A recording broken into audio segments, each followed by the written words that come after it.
I support women's rights, but more importantly, I support women's wrongs. The unhinged woman is my favorite trope, so I decided to stop off in Unhinged Womanville in my summer of extreme horror with Zola and Full Brutal. These are both splatterpunk books. They're both gross, they're both shocking, they're both violent, but there's a pretty stark difference between these two.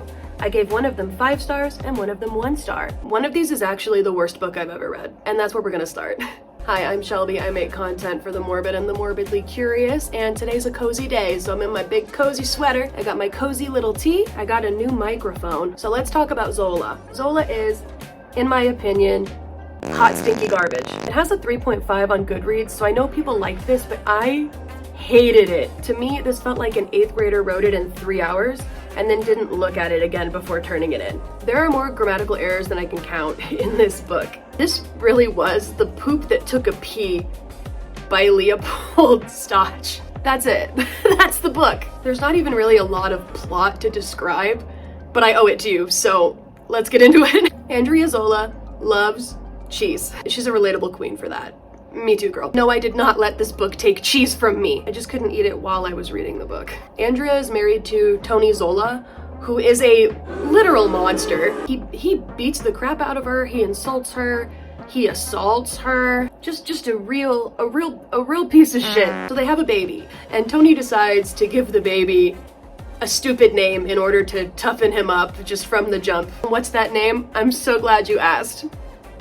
Gordon Zola. That's it. That's the best part of the book. Gordon Zola. What kind of Nickelodeon ass name? Dill Pickles and Gordon Zola, BFFs. I had some hope that this book would maybe be silly when I read that, but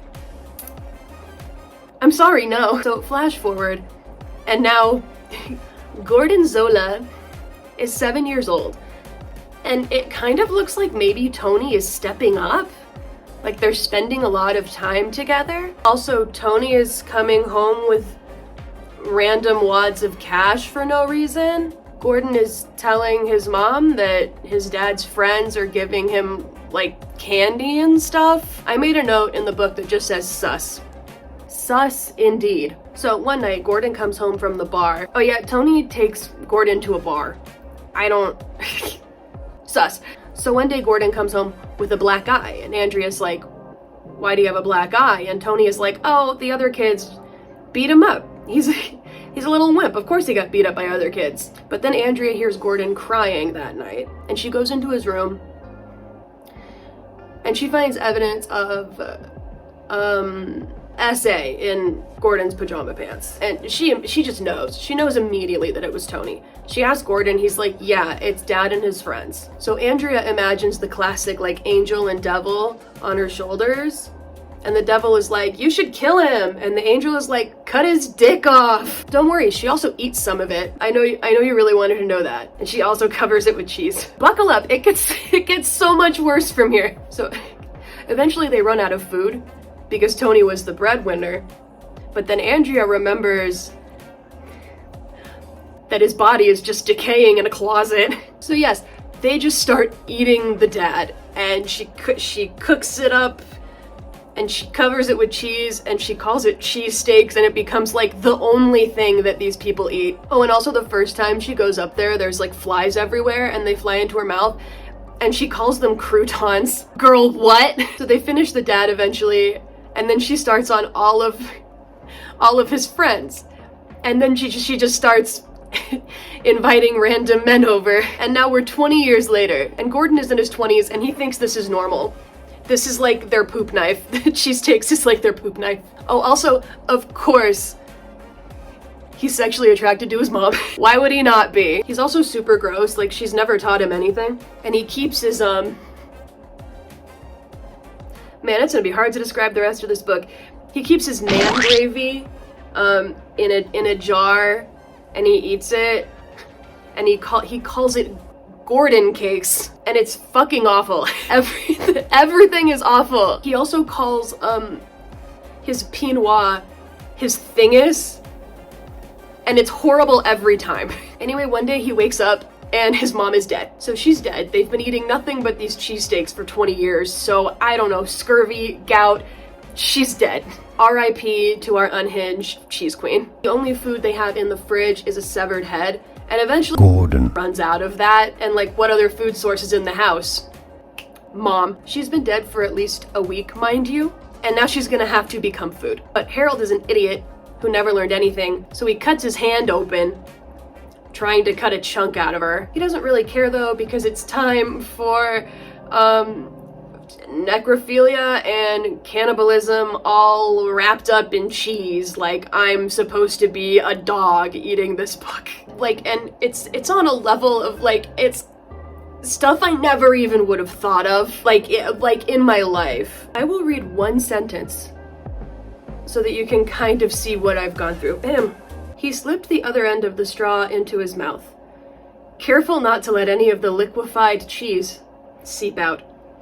Piercing his lip, he dribbled the cheese and spit cocktail into the straw and blew lightly, allowing it to slide down inside his erection. This is the grossest book I've ever read, and I've read cows. Anyway, he wakes up after eating her with a just raging infection from all of the like decay and puke and shitted and farted and cummed and you know, all of it.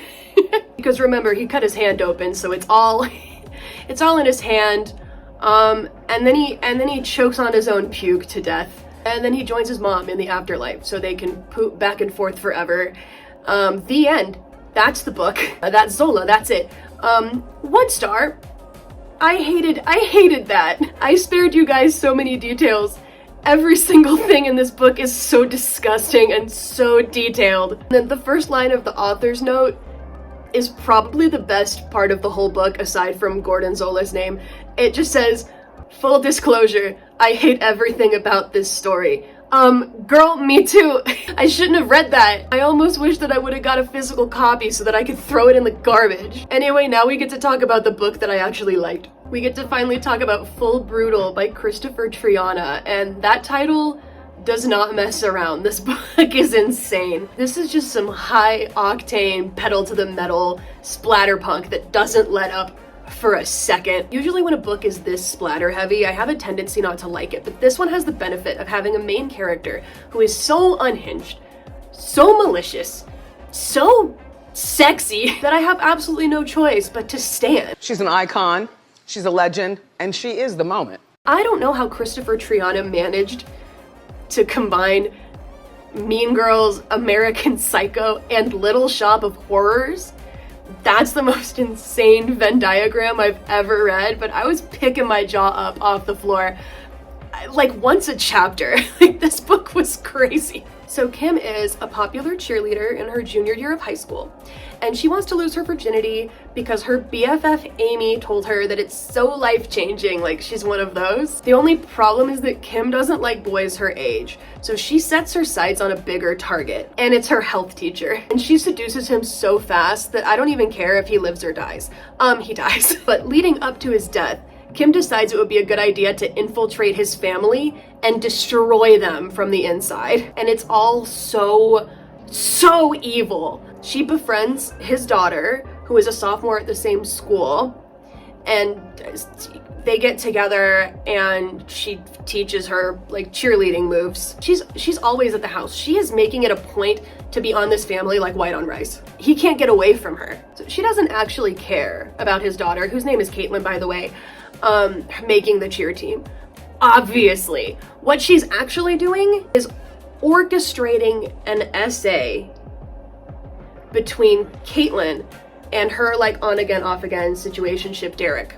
And the way she does this is absolutely diabolical. Like, think Cassie from Promising Young Woman if she actually did all of the stuff that she pretended to do. She drugs Caitlin and tells Caitlin that she needs to hook up with Derek in order to be popular. And then she goes to Derek and she tells him that she has a non-con fetish. And regretfully, this works. This plan does its job at shattering the family and destroying Caitlin's reputation. But do we think Kim is done there? Oh, absolutely not. Kim starts making all of these catfish profiles to spread awful rumors about Caitlin, and then she starts a Justice for Derek Facebook page just to keep killing her reputation. All the while, she is still pretending to be Caitlin's best friend. I know. And she's loving this. Like, she is having the absolute time of her life, just having a ball destroying these people's lives. And then, oopsies daisies, her boobs are sore and her period is late. And how many people has she had sex with? One. And who is it?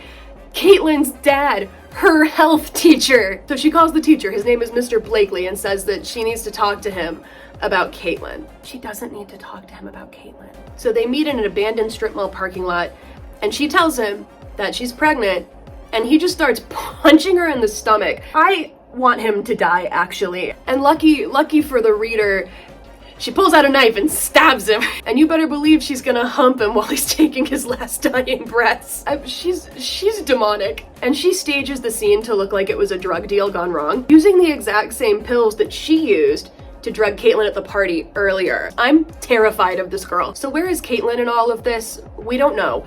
She has been skipping school and she's been staying offline, so she doesn't know about the Facebook page or all of the catfish profiles. She is just, sad that her dad is dead, but she's gotta go back to school at some point.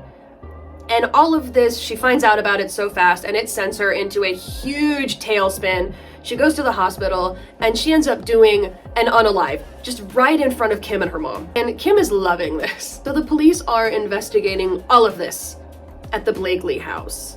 And Kim decides it would be a good idea to cast suspicion on Derek, and it totally works, because Caitlin was drugged at the party and then those exact drugs ended up on her dad's corpse. The optics are very bad for Derek, and Kim just admits this to him and then kills him in cold blood. So I feel like we're seeing how I'm getting American Psycho and Mean Girls, but where does Little Shop of Horrors come into play? Right now. So the fetus inside of Kim craves human flesh. Like, her stomach hurts so bad if she doesn't eat human meat. And just like in Little Shop of Horrors, this is kind of a slow burn. Like, it starts with her kind of like picking at her fingernails and like picking and eating scabs and stuff. But now she's got a whole dead Derek right in front of her. Seems a downright shame. Shame. Seems an awful waste.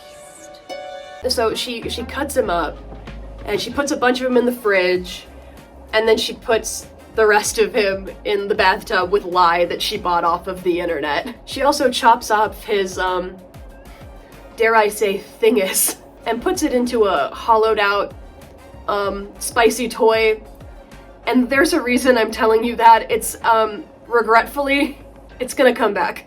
And then she just slowly eats Derek, while everyone else just assumes that he ran away. Did you think we were done with the Blakeleys? We're not even close to being done with the Blakeleys. So she just bides her time until the body is dissolved, and then she buries the body in the woods right next to the Blakely house, framing Mrs. Blakely. And it works. Like, she gets away with so much. And another big reason that this works is that when the police search the house, they search her computer, and she, like, was Googling, like, how to put a hit on somebody. Mrs. Blakely, like, that was dumb of you. So while all this is happening, her best friend Amy, remember her, is having boy drama. So she was dating Derek's best friend Brian, but then she cheats on Brian with a senior named Ashton. So Kim decides this would be a great time to set up a double date.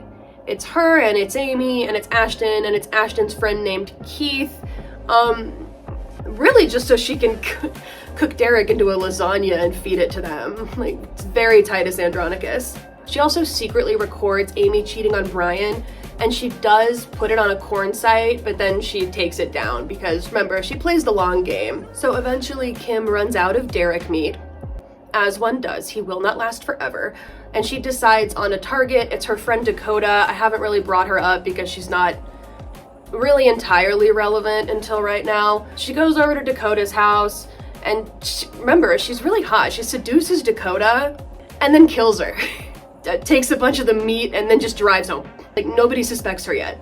Still, like, police just think that this is like a Scream situation where there's a killer targeting a group of friends. But even in Scream, like, it's someone in the group of friends. Come on, man. So her dad comes home because he's very concerned about this serial killer targeting his daughter and her friends, yeah? And she gives him some Dakota meat, and then he gives her a gun. Keep that in mind. She's strapped now. So she's slowly eating this Dakota meat, but she does want to maybe get out of Dodge for a little bit. So now we're gonna go on a little trip with Amy so that we can just have some girl time and study her and plot out how to kill her and then kill her. But oh no, it appears that we have left Mr. Blakely's wallet in our gym bag, and it would appear that Amy has found it. So it would appear that now we have to pivot. This book has been off the rails the entire time, but this third act,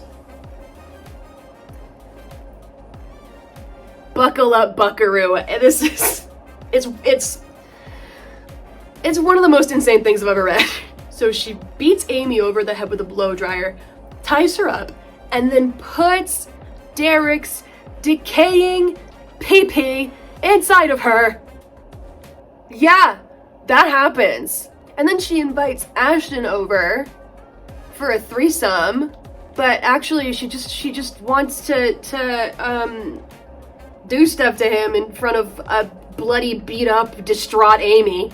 And then she shoots Amy, shoots Ashton, films the whole thing, and then posts it on the internet, and then burns it to a CD.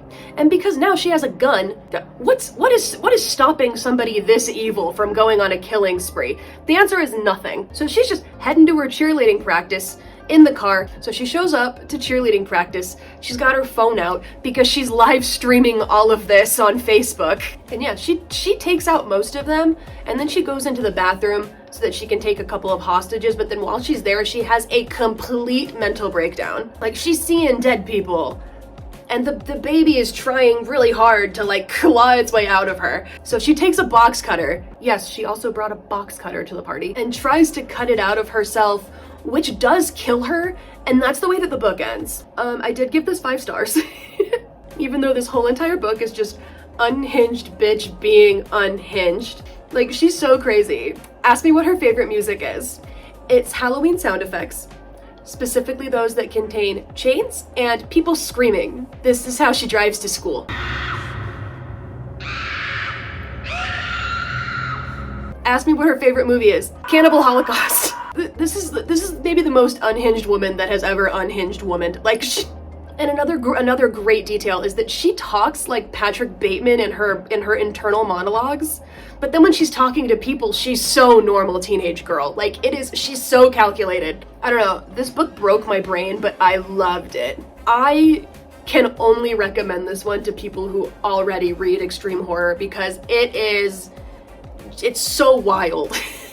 And it really is extreme, and it really is gross splatter, but I liked it. And that's Zola and Full Brutal. Have you read them? Did you like them? If you liked Zola, can you tell me why? Anyway, I'll see you later.